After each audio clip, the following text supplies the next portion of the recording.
नमस्कार दोस्तों, ITI electrician second year के लिए जो एमसीक्यू सीरीज चला है उसमें आज का वीडियो नंबर 19 है। 18 वीडियो पीछे कंप्लीट हो गया है। 18वां वीडियो का प्लेलिस्ट भी बन गया है। आप जाइए चैनल पर विजिट करके क्रमवार पढ़ लीजिए। तो आइए 19वें वीडियो के पहले क्वेश्चन की तरफ। क्या है पहला क्वेश्चन? पहला क्वेश्चन है कि what is the reason wide barrier in reverse bias diode. मतलब चौड़ी वाइड मतलब वाइडेड जो है इसका मतलब क्या? बैरियर बैरियर मतलब कि जो बाधा उत्पन्न होते हैं ना डायोड में, तो वही पूछ रहा है कि चौड़ी क्यों होती है। देखिए डायोड में चौड़ी बाधा का कारण क्या है? कौन सा? तो डिप्लेशन लेयर जिसको कहते हैं। देखिए डायोड होता है दो प्रकार का। एक फॉरवर्ड बायस में होता है पी और एन, और एक होता है रिवर्स बायस में। तो फॉरवर्ड बायस की पहचान क्या है? तो पी सिरा पॉजिटिव से जुड़ेगा तो ये फॉरवर्ड बायस। पी पॉजिटिव से तो फॉरवर्ड। पॉजिटिव में क्या होता है? होल्स होता है। पॉजिटिव में होल्स। निगेट मतलब एन पी और एन होता है, तो एन में क्या होता है? इलेक्ट्रॉन्स होते हैं। एक और होता है ना, इसको क्या कहते हैं? तो फॉरवर्ड बायस कहते हैं। क्यों फॉरवर्ड बायस? क्योंकि पी पॉजिटिव से है। एक और होता है जिसको रिवर्स बायस कहते हैं। पी और एन इसमें भी होता है, लेकिन रिवर्स बायस की पहचान तो ये बारी पी सिरा निगेटिव से होगा और एन सिरा पॉजिटिव से। ये क्या है? तो रिवर्स बायस है। रिवर्स बायस ये है, पी निगेटिव से तो रिवर्स, पी पॉजिटिव से तो फॉरवर्ड। अब क्या होता है ना कि यहां पर एक लेयर बनता है, इसी को कहते हैं डिप्लेशन लेयर। यहां पर भी एक लेयर बनता है, इसको क्या कहते हैं? Depletion layer.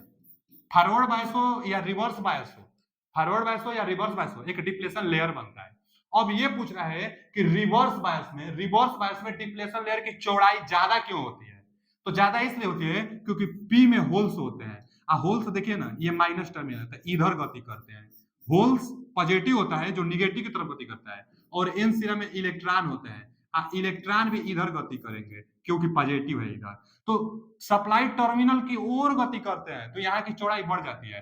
होल्स और इलेक्ट्रॉन सप्लाई टर्मिनल की ओर गति करते हैं रिवर्स बायस में, इसलिए चौड़ा हो जाता है। अब फॉरवर्ड बायस में होल्स और इलेक्ट्रॉन एक दूसरे के विपरीत माने सप्लाई के विपरीत दिशा में गति करते हैं। क्योंकि ये प्लस है और ये प्लस है तो प्रतिकर्षण के तहत उधर जाएगा, ये माइनस है ये माइनस है तो प्रतिकर्षण के तहत इधर जाएगा, तो डिप्लेशन लेयर घट जाती है। तो फॉरवर्ड बायस में डिप्लेशन लेयर पतली होती है, रिवर्स बायस में डिप्लेशन लेयर चौड़ी होती है, क्योंकि रिवर्स बायस में जो होल्स और इलेक्ट्रॉन होते हैं विपरीत दिशा में गति करते हैं। इलेक्ट्रॉन्स और होल्स आपूर्ति टर्मिनल की ओर आकर्षित होते हैं, इसी के कारण चौड़ी हो जाती है।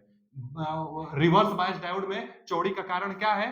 डिप्लेशन लेयर चौड़ा क्यों हो जाता है? इलेक्ट्रॉन और होल आपूर्ति टर्मिनल की ओर आकर्षित होने लगते हैं, आपूर्ति टर्मिनल की ओर आकर्षित होने लगते हैं, इसलिए डिप्लेशन लेयर की चौड़ाई चौड़ी हो जाती है। आगे कह रहा है कि फुल वेव रेक्टिफायर का आउटपुट वोल्टेज कितना होगा? फुल वेव रेक्टिफायर दो प्रकार से किया जाता है। एक तो सेंटर टाइप, जो यही है सेंटर टाइप, बीच में सेंटर टाइप कर दी जाती है, और एक होती है ब्रिज टाइप रेक्टिफायर। तो ब्रिज टाइप रेक्टिफायर में 4 डायोड लगता है, और जो सेंटर टाइप है इसमें 2 डायोड लगता है। आउटपुट कितना मिलेगा? तो एसी को डीसी में कन्वर्ट करता है। आउटपुट लेने के लिए यहाँ लोड लगा रहना चाहिए तभी बंद पाथ बनेगा, और इसी लोड के तहत आउटपुट ले ली जाती है। जब आउटपुट है ही नहीं तो नो आउटपुट मिलेगा। जब कुछ लोड है ही नहीं है, जब लोड नहीं है तो आउटपुट क्या मिलेगा? नो आउटपुट, आउटपुट कुछ नहीं मिलेगा, 0 वोल्ट। आउटपुट 0 वोल्ट, लोड नहीं है इसलिए। आगे कौन सा फिल्टर सर्किट रेक्टिफायर सर्किट में वोल्टेज स्पाइक्स को हटाने के काम करता है? तो LC oscillation, A option is right answer. क्या होता है एलसी ऑसिलेशन? तो देखिए एलसी जो ऑसिलेशन होता है ना, पहले नंबर तो जो एसी सिग्नल होती है स्मूथली इस तरह चलनी चाहिए, लेकिन कभी कभी जब फिल्टर करता है तो यह मान लीजिए डीसी में फिल्टर कर रहा है, रेक्टिफायर है ना, तो डीसी में फिल्टर कर रहा है, तो डीसी में पूर्ण रूप से ना डीसी नहीं हो पाती है, ऐसे ऐसे डीसी में बनता है, फिर ऐसे ऐसे डीसी में बनता है, तो थोड़ा ऑसिलेट हो रहा है ना, इसी ऑसिलेट को रेक्टिफाई कर देता है एलसी ऑसिलेशन।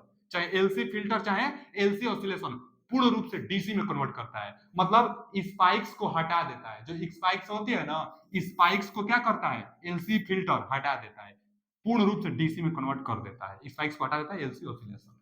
आगे ड्राइव क्या होता है? जो कंट्रोल की जाती है आउटपुट को तो ड्राइव कहते हैं। तो ड्राइव में आउटपुट चरण में उपयोग किए जाने वाले इलेक्ट्रॉनिक घटक का उन्नत संस्करण माने सबसे न्यू संस्करण इलेक्ट्रॉनिक घटक का कौन सा है जिसका प्रयोग ड्राइव में किया जाता है, कंट्रोल करने के लिए किया जाता है? तो आईजीबीटी है। यही है जो नया नया संस्करण में आया है, आईजीबीटी। मोस्फेट का ही नाम आईजीबीटी होता है। इसका फुल फॉर्म होता है इंसुलेटेड गेट बाइपोलर ट्रांजिस्टर। इसका होता है सिलिकॉन कंट्रोल रेक्टिफायर, इसका होता है यूनि जंक्शन ट्रांजिस्टर, इसका होता है फील्ड इफेक्ट ट्रांजिस्टर। तो इंसुलेटेड गेट, गेट जो होता है इंसुलेटेड होता है, इंसुलेटेड गेट बाइपोलर ट्रांजिस्टर, यही है D option is right answer. जो नया नया संस्करण है ड्राइव में इसका प्रयोग किया जाता है। आते हैं अगले क्वेश्चन की तरफ। जो अगला क्वेश्चन है, दशमलव संख्या को बाइनरी में बदलने के लिए क्या किया जाता है? तो 2 से भाग में दिया जाता है। दशमलव संख्या को बाइनरी में बदलने के लिए 2 से भाग दिया जाता है।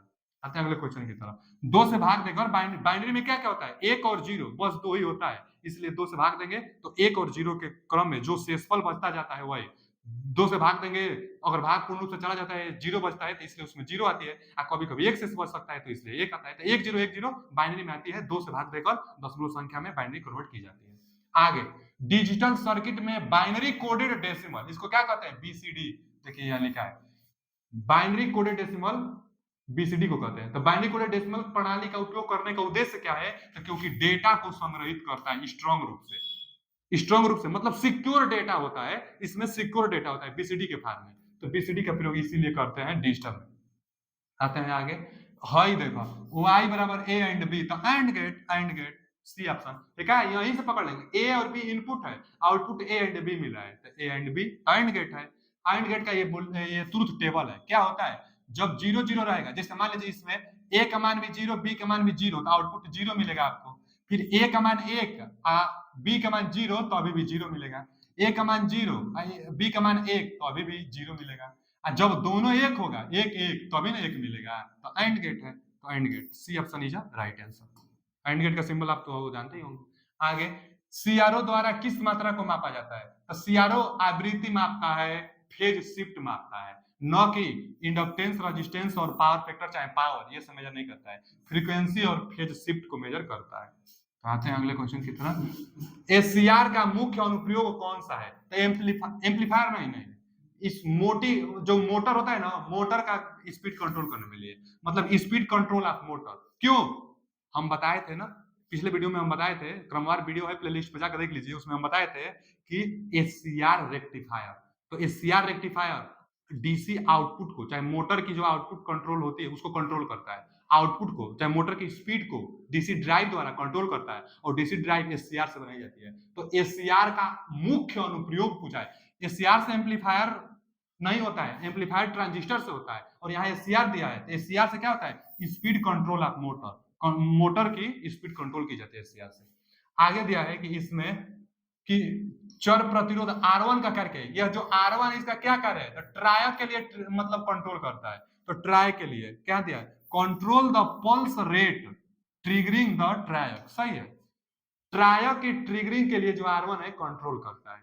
तो ट्रायक ये लगा है यहाँ पर, ट्रायक ये लगा है, डायक ये लगा है, ट्रायक। ट्रायक में 3 टर्म होता है ना, देखिए एक यहाँ से, एक यहाँ से, एक यहाँ से, और यही गेट वाला है, और गेट वाला से ये R1 अटैच है, तो ट्रिगरिंग करता है R1 ट्रायक की, तो इसलिए R1 क्या करता है? तो ट्राय की triggering, D option is right answer. आगे, ट्रांजिस्टर बेस C1 माध्यम से L1 को जोड़ने का उद्देश्य क्या है? कहाँ है L1? देखिए L1 और C1 कहाँ है? C1 यहाँ है, तो C1 का L1 से जोड़ने का उद्देश्य क्या है? C1 के L1 से, तो देखिए ना, फीडबैक देने के लिए, ये आउटपुट है, ये इनपुट है, तो फीडबैक के लिए वो भी provide positive feedback, B option is right answer. तो पॉजिटिव फीडबैक देने के लिए अटैच की जाती है। फीडबैक क्या होता है? कि आउटपुट कैसा आ रहा है, कैसा नहीं आ रहा है, इनपुट पर निर्भर करेगा, चाहे इनपुट आउटपुट पर निर्भर करेगा, इसी को फीडबैक कहते हैं। तो B option is right answer. आगे, कंडक्टर से मतलब देखिए, कंडक्टर, सेमीकंडक्टर और इंसुलेटर के रूप में एक सामग्री तय करने का मापदंड क्या होता है? बोल रहा है कि कंडक्टर, सेमीकंडक्टर और इंसुलेटर को मापने का क्या पैमाना अपनाते हैं? तो हम लोग क्या अपनाते हैं कि वाह्य कोश में कितने इलेक्ट्रॉन है। अगर वाह्य कोश में 4 से कम इलेक्ट्रॉन है तो हम लोग कहते हैं कि कंडक्टर है।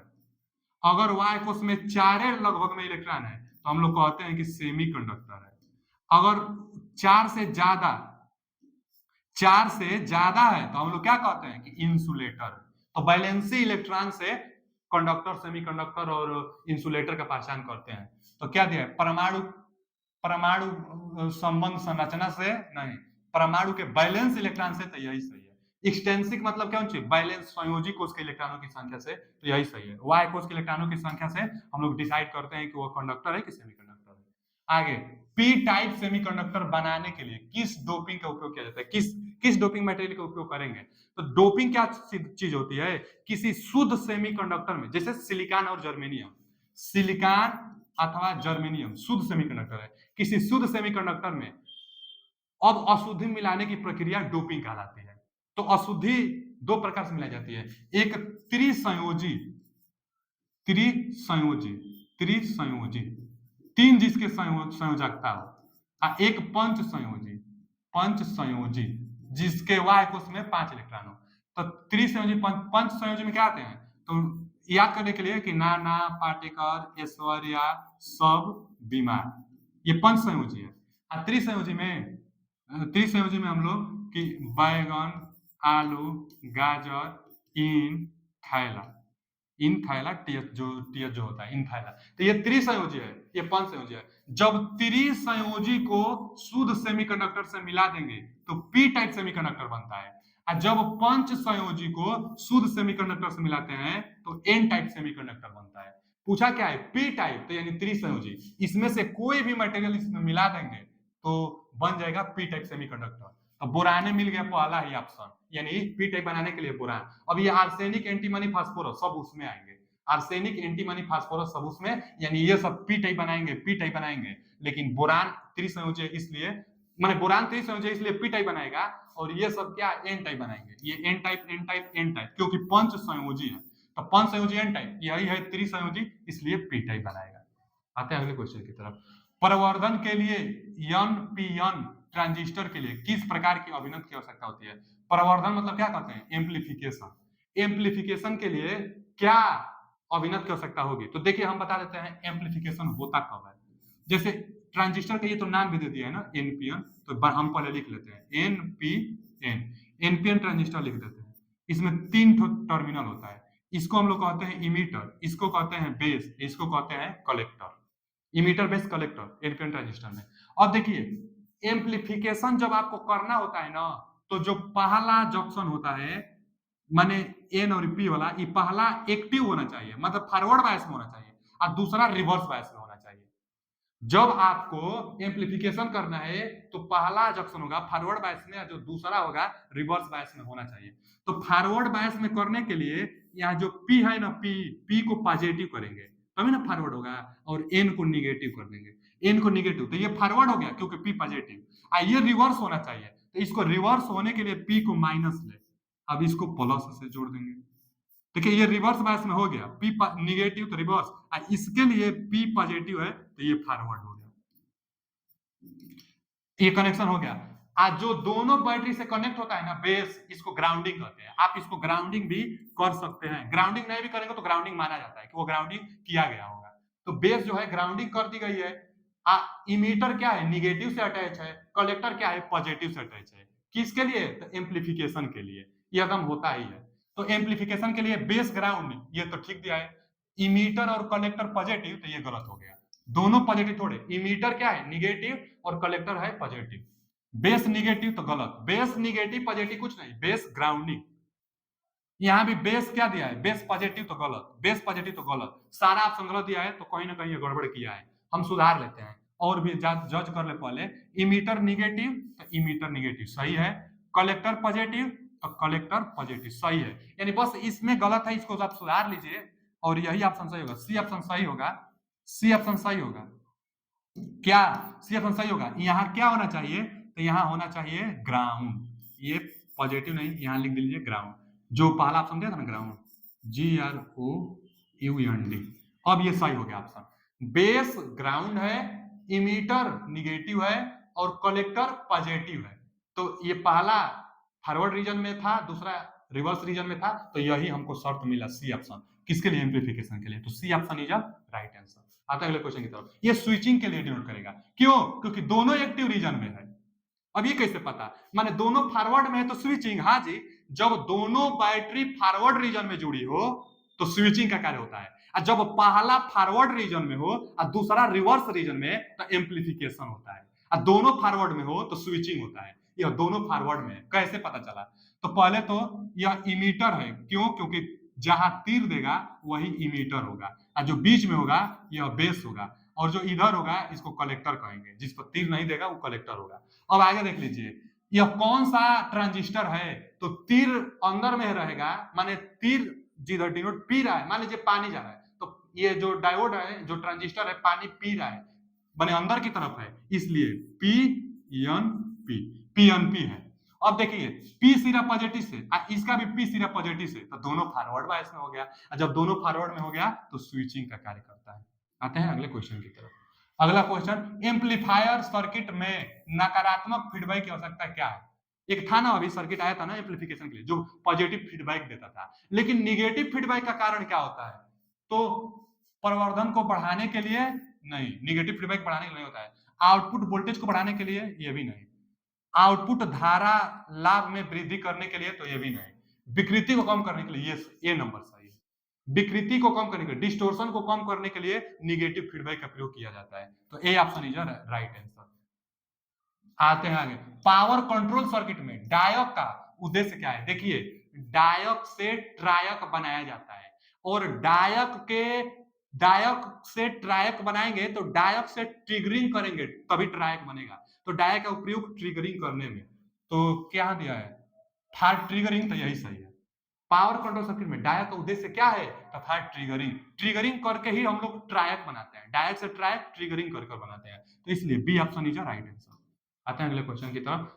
अगला जो क्वेश्चन है कि इलेक्ट्रॉनिक पंखा नियामक मतलब क्या होगा, फैन रेगुलेटर, फैन रेगुलेटर में कौन से नियंत्रण उपकरण का प्रयोग किया जाता है, तो ट्रायके का किया जाता है, क्योंकि यही ना ट्रिगरिंग किया जाता है, ट्रिगरिंग डाय के साथ ट्रिगरिंग करके रेगुलेट किया जाता है, तो ट्राय का प्रयोग होता है फैन रेगुलेटर में, इलेक्ट्रॉनिक इक्विपमेंट है, पहले रजिस्टर से आता था, लेकिन अब कैसा आ रहा है, सब ट्रायक से आ रहा है रेगुलेटर, बिजली ज्यादा नहीं लेती है। अब एसीआर का कौन सा चतुर्थांश प्रचलन रिवर्स बायसिंग भारी करंट देता है, देखिए क्या कहना चाहता है कि कौन सा क्वाड्रेंट है, फोर्थ क्वाड्रेंट की, थर्ड क्वाड्रेंट की, फर्स्ट क्वाड्रेंट, कौन सा क्वाड्रेंट है जो operation of ACR delivers heavy current in reverse बायस, तो देखिए एसीआर का आप कैरेक्टरिस्टिक्स जान लीजिए, जो एसीआर होता है ना, स्टार्टिंग में जब आप उसको सप्लाई देंगे, अभी गेट ट्रिगरिंग नहीं करेंगे तो लीकेज करंट रहती है, बहुत कम रहती है, आप फर्स्ट चतुर्थांश से बनता है, लेकिन जैसे ट्रिगरिंग पल्स देंगे ना, तुरंत अचानक करंट का मान बढ़ने लगता है, तुरंत कम होगा तुरंत बढ़ने लगेगा, तो ये फर्स्ट क्या होगा कि ट्रिगरिंग आप देंगे और बहुत तेजी से करंट का मान बढ़ने लगेगा तो, लेकिन जो लीकेज करंट होता है, लीकेज करंट वो तीसरे चतुर्थांश में बनता है लीकेज करंट, और यही कुछ माने रिवर्स बायस के लिए, वो फॉरवर्ड बायस के लिए है, फॉरवर्ड बायस में जब सप्लाई देंगे तब एसीआर को, जब रिवर्स बायस में आप सप्लाई देंगे ना एसीआर को, तो तीसरा चतुर्थांश में डिनोट करेगा लीकेज करंट को, तो एसीआर का कौन सा चतुर्थांश है जो रिवर्स बायसिंग में करंट देता है, तो तीसरा चतुर्थांश है, C B option, third quadrant तीसरा चतुर्थांश है जो देता है। आते हैं, अच्छा आज के लिए इतना ही क्वेश्चन है, मिलते हैं अगले वीडियो में, जो भी डाउट हो कमेंट बॉक्स में पूछिए, हम अच्छी तरह से बताने की कोशिश किया है, जो भी डाउट हो आप कमेंट में पूछिए, हम उसका रिप्लाई करेंगे। थैंक यू, धन्यवाद, देखते रहिए आगे आगे का वीडियो, धन्यवाद।